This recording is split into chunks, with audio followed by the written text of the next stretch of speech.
Have you ever stopped to think about what really goes into pulling off a massive international sports event? Especially one, focused entirely on shining a light on homegrown talent from a whole continent. Ooh, it's immense, isn't it? The coordination, the passion, the sheer scale of it all. Exactly. Well, today, that's where our deep dive is heading.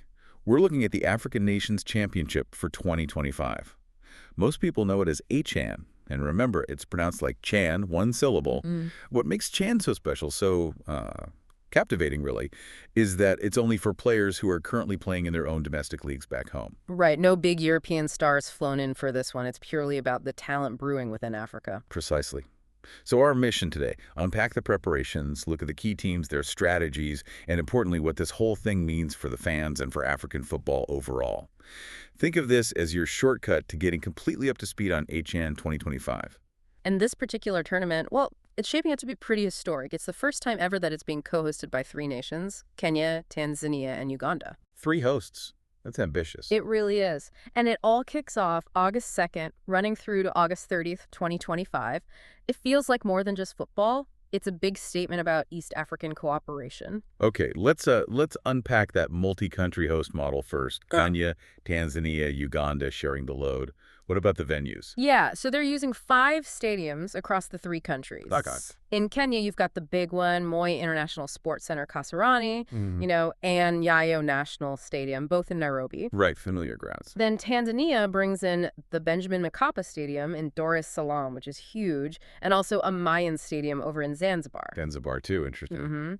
And Uganda's contributing the Mandela National Stadium, Nambu, which has had recent upgrades. And the sizes must be quite varied. Oh, definitely. Amayan's more intimate, around 15,000 seats. But then Kasarani and Mkapa, they can both pack in about 60,000 fans. So a real mix of atmosphere. Oh, 60,000. That's incredible energy. Absolutely. And, the why behind having 3 hosts, it's not just about sharing costs, though that's part of it. There's more to it. I think so. It's really about showing this regional cooperation, like a joint effort. Think about the boost for tourism across all 3, showcasing East Africa together. It's strategic. That makes sense. And I heard something about a special visa. Yes. The Pamoja visa. Right. Pamoja means together in Swahili. It's a proposed multiple entry pass for everyone involved, teams, officials, media, and critically, the fans.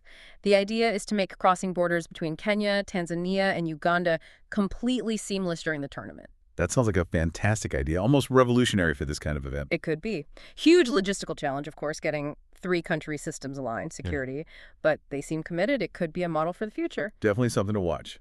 Okay, let's shift to the teams, the heart of it all. 19 teams competing. 19 national teams, yeah. And because they're hosts, Kenya, Tanzania, and Uganda get automatic spots. Makes sense. Home advantage right from the start. Exactly. And since they're all in the CECAFA zone, that's the East and Central Africa region, CECAFA actually gets 1 extra qualifying spot. So 4 teams from that region in total. 4 from CECAFA. And the others? The other zones, like COSAFA in the south or WAFU in the west, they each send 3 qualifiers. So you get a really good spread from across the continent. Okay, so who's actually qualified? Do we have the full list yet? Not the final official list from CECAF just yet, but it's expected soon. We do know a lot of the key players, though. Like who? Give us some names. Well, you've got heavyweights like Morocco. They've won it twice before. DR Congo is always strong. Angola, Zambia. Okay, strong contenders. Then teams like Burkina Faso, Madagascar, remember their AFCON run. Central African Republic, Mauritania, Mali, Mozambique, Rwanda, South Africa, Egypt, Comoros. It's a really competitive field shaping up. Lots of different styles. Fascinating. And this is where it gets really interesting for me, the domestic-only rule. How does that affect the squads and how they prepare? It must force coaches to think differently. Absolutely. You can't just rely on your overseas stars. You have to build cohesiveness with players who, play against each other week in, week out. Let's look at Morocco, the Atlas Lions A. The ones to beat, maybe. Arguably, yes. They were the first ones to land, got into Nairobi early Monday, July 28th, and they got a proper East African welcome dancers, music, the whole thing. Setting the tone early. Definitely. One of their players, Marwan Louadni, was quoted saying how excited they were, loving the city already, and they've been busy pre-tournament camp, a couple of friendly wins against Burkina Faso, smashed Chad 6-0. Wow, 6-0. They mean business. Clearly aiming for a 3rd Chan title. And their squad, 28 players, all from their domestic Batola League, which is, a very strong professional league. Right, one of the best in Africa. Their opener is against Angola, August 3rd at Nyo Stadium. That's a big Group A clash right away. The other teams in that group, Zambia and DR Congo, they're arriving soon too. Okay, Morocco sounds focused. What about the hosts? Kenya, the Harambee Stars. Right, Kenya. Coached by Benny McCarthy, they announced their 25-man squad on July 24th. Benny McCarthy, big name. What's their approach? It's an interesting mix. They've got seasoned players, some based in South Africa's PSL, which is a tough league. Very competitive. And they've blended them with up-and-coming talents from the Kenyan Domestic League, trying to get that balance of experience and, youthful hunger. Makes sense. And playing at home. Huge advantage. They're holding their training camps right there in Nairobi. Their first game is massive against DR Congo, August 3rd at Kasarani. The atmosphere for that one should be electric. I can imagine. Okay, Uganda. The Cranes. Uganda announced their 25 players on July 28th. Morley Biakwaso is the coach. Their squad is heavily drawn from their top local clubs, Vipers, SC, KCCA, SC Villa, Qatar FC. So real domestic flavor there. Very much so.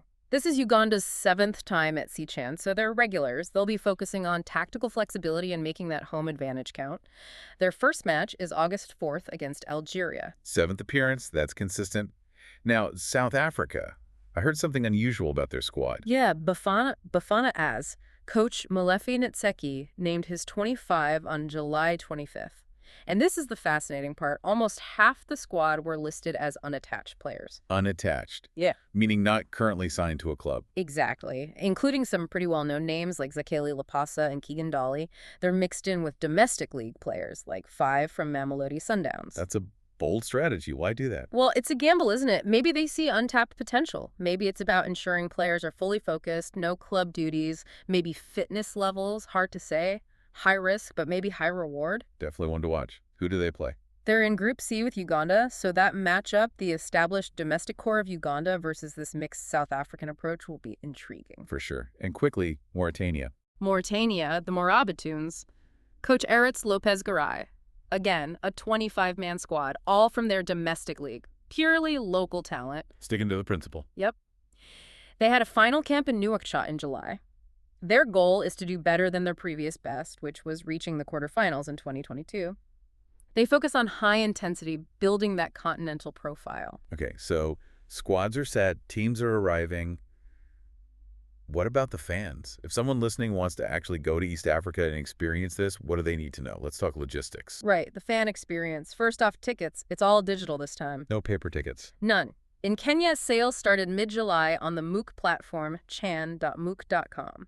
You get an e-ticket on your phone, and you need a separate one for every single match. Okay, so need a smartphone, need internet access. What about the cost? Is it expensive? Actually, no. That's the great news. They've set uniform pricing across all 3 countries. Regular tickets, like the terrace spots, are just 200 Kenyan shillings. 200 shillings. That's very affordable. It really is. VIP is KSH 500. The VVIP is KSH 1000. And to put that in perspective, in Uganda, regular is about 10,000 shillings, which is like KSH 359. In Tanzania, it's even cheaper, around 2,000 Tanzanian shillings, which is roughly KSH 100. Oh, wow, 100 shillings. That's incredible value. It makes it super accessible for local fans, but it also means popular games sell out fast. That Kenya versus DR Congo opener apparently went in days. So book early is the message. Definitely, don't wait. So beyond just getting into the stadium, what's the whole experience like? Say if you're in Nairobi for a game day. Well, you can make a whole day, even a whole trip out of it. For Nairobi, you could head to Kasarani, say get there maybe 1 p.m. for a 3 p.m. pickoff, soak up the atmosphere, grab some food. Feel the buzz build up. Exactly. Then after the match, instead of just heading back, you could maybe jump in a cab or matatu to the Karen area. It's not too far. Karen, known for? The Giraffe Center. You can feed the giraffes right there. Or the Sheldrick Wildlife Trust, the Elephant Orphanage. Amazing experiences. Wow, football and wildlife in one day. Totally possible.